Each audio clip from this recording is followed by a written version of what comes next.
operación. Inés, contanos, buenas tardes.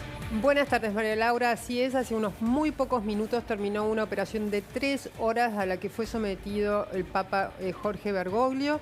Fue una operación exitosa, una laparotomía. ¿Qué es básicamente una laparotomía? Fue tratar de resolver algunas hernias que el Papa había empezado a desarrollar sobre la cicatriz de una operación anterior, que fue la operación de 2021, a causa de la diverticulitis que sufría en ese momento. Esas hernias podían derivar en una oclusión intestinal.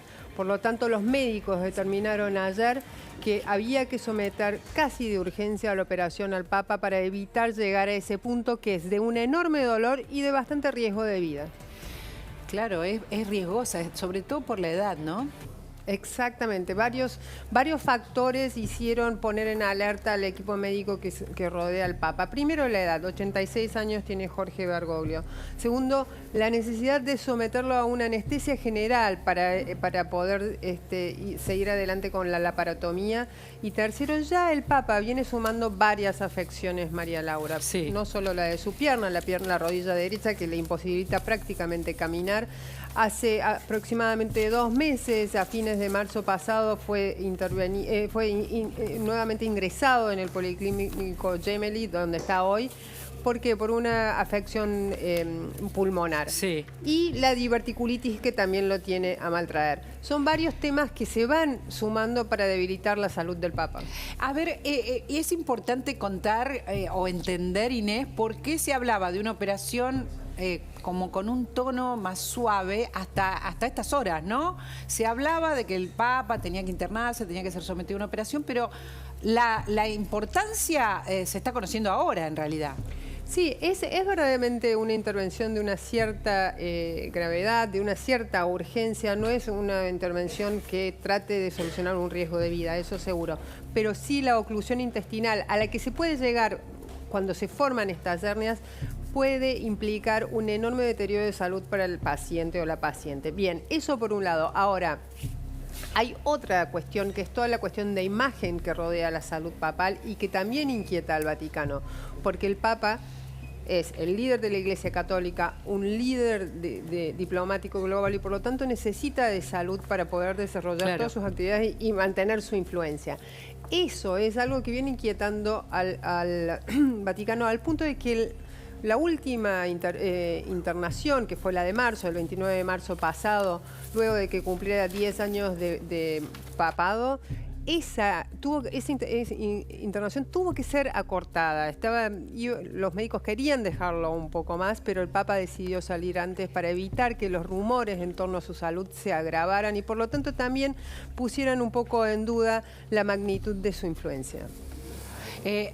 ¿Cuántos días entonces no va a estar trabajando, hablando justamente de una agenda tan importante? Supongo que hay mucho que suspender. Sí, lo que dice el parte oficial de los médicos es que el Papa va a estar internado varios días. En la agenda vaticana, la próxima audiencia del Papa fue hoy pautada recién para el 18 de junio, es decir, dentro de 11 días. Ese periodo el Papa lo va a dedicar a la recuperación, que al parecer, luego de una operación como la laparotomía a la que fue intervenido hoy, es bastante largo y doloroso. Es largo, ¿no? La recuperación es larga. Y más a los 86 años. Y más a los 86 años y más con esta rodilla que tanto le molesta. Exacto. Digamos, está sumando dificultades. Tengo entendido que tiene problemas de peso también, ¿no? Eso no es en el parte oficial médico del Papa, claro, no es uno de los problemas que esté señalado por los médicos del Papa. No es público, pero imagínate que cuando la rodilla te trae problemas, el peso es clave. Sí, el peso, sí, claro. Primero el peso que tiene que soportar la rodilla y luego al estar tanto tiempo sentado como uno puede empezar a ganar peso. Sin embargo, lo que habitualmente dice el entorno papal es que por ahí al Papa se lo ve un poco más ancho. ¿Por qué? Porque abajo de la sotana tiene una enorme cantidad de dispositivos de seguridad. Es verdad, es cierto también. Te voy a sacar el jugo, Inés, porque nos interesaba muchísimo esta noticia urgente sobre el Papa, pero también hay noticias que nos ponen la piel de gallina en Ucrania, ¿no? Otra vez la cosa se pone verdaderamente fea con pueblos evacuados.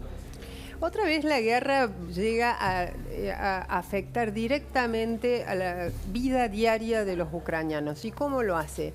Hubo una explosión en una de las represas más grandes de Ucrania, una de las represas incluso más grandes de Europa, la represa de Kharkova, que básicamente lo que hizo es destruir la represa y esa represa empezó a liberar el agua que lentamente desde ayer empieza a inundar casi todo el sur de Ucrania, fundamentalmente la ciudad de Kherson, que es la ciudad más grande del sur de Ucrania, que hasta noviembre pasado estaba ocupada por las tropas rusas y luego fue recuperada por las tropas ucranianas.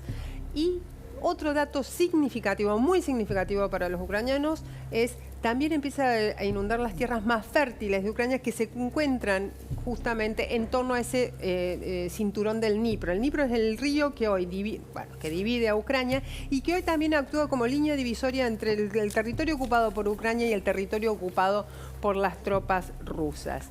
¿Quién causó esa explosión? Es una respuesta que nadie se atreva hoy a responder y que incluso lleva a que autoridades ucranianas y autoridades rusas se echen la culpa mutuamente. Los servicios occidentales, que son habitualmente los que arrojan luz sobre estas zonas confusas de la guerra, estas zonas grises, dicen que todavía no hay la información suficiente para detectar quién fue o los responsables.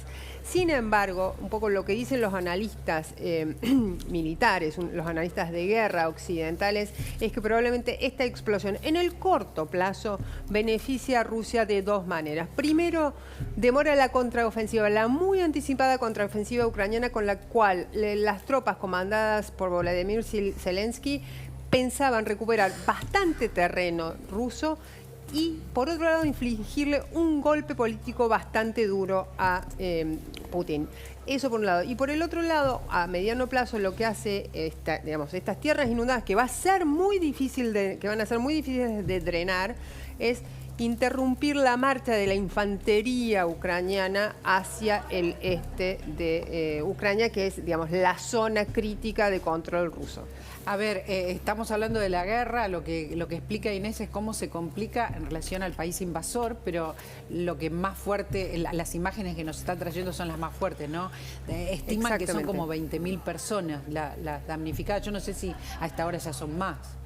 Ya son más, ese es el número con el que amanecimos o con el que amaneció Ucrania, sobre todo esta región centro-sur de Ucrania esta mañana. Pero a medida que las aguas suben en toda esa área, el número de evacuados crece y crece. Y estamos hablando de evacuados que es muy difícil que vuelvan prontamente a sus casas. Es decir, evacuados que hasta hace 6 meses estaban librados o su vida estaba librada a la guerra. Claro. A la guerra que estaba metida adentro en el corazón de esa región de Kherson.